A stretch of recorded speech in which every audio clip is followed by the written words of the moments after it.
Et j'ai envie de vous répondre, ça sera la même chose, mais en pire, puisqu'on voit bien la puissance de frappe du candidat, enfin de l'ancien président, nouveau candidat à la fonction suprême aux États-Unis, qui est complètement décomplexé, presque messianique. Hein, il n'est pas atteint par les affaires, on le voit, ni par l'épreuve de son incurie, qui est pourtant patent. Donc oui, pire, puisque c'est la fin, la rupture totale avec la fameuse Pax Americana, qui était chère au fondement même du Parti républicain. Donc on ne s'occupe pas de l'international, et on avait bien vu déjà que cet homme qui avait accédé à la fonction suprême avait quand même autour de lui des technocrates, des conseillers, notamment en matière diplomatique, qui tentaient d'arrondir les angles. On l'a beaucoup vu en politique internationale, en géopolitique pendant ces années de présidence, qui tentaient d'arrondir les angles dans les relations internationales. Là, on sent bien qu'il sera totalement décomplexé. Il va aller au bout de sa pensée. Donc, c'est America's First, en français, l'Amérique d'abord. C'est en fait un total repli, et ça donne beaucoup de surfroide, parce que déjà, l'expérience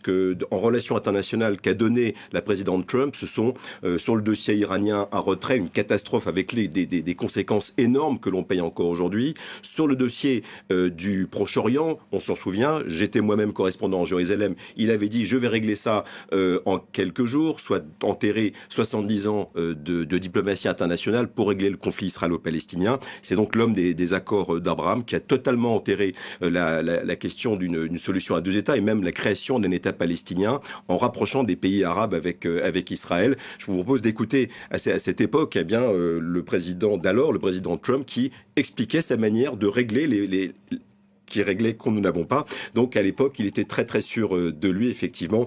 On connaît les conséquences, c'est-à-dire que c'est une manière très à la va-vite de régler les questions. Donc ce qui inquiète beaucoup, évidemment, dans les relations internationales, le camp occidental, l'OTAN notamment. Donald Trump a toujours dit, nous contribuons à 70% des dépenses de l'OTAN, ce n'est pas juste, nous allons nous en retirer. Alors il y a des cheveux blancs qui peuvent se faire, évidemment, et ça a commencé avec l'état-major ukrainien, et évidemment, l'Amérique qui a été le second front dès le début de l'invasion russe en Ukraine, en fournissant, on le sait, l'essentiel de l'armement, des munitions, qui est déjà bloqué, on en parle tous les jours, au Sénat américain pour des raisons électorales, un paquet d'aides militaires et de munitions et de missiles de 60 milliards de dollars, quoi qu'en fasse le camp démocrate, quoi qu'en fasse le président Joe Biden en ce moment. Donc il pourrait abandonner à son sort ce nouveau président potentiel américain, les Ukrainiens. Du côté de Gaza, pas non plus d'extrêmement bonnes nouvelles, puisque on sait que les accords d'Abraham avaient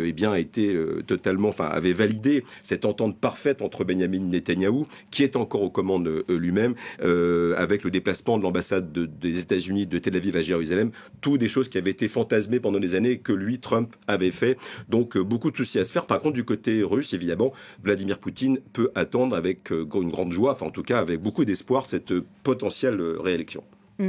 Joe Biden, ça c'est une question qu'on est en mesure de se poser aussi. Porte-t-il sa part de responsabilité dans tout cela ?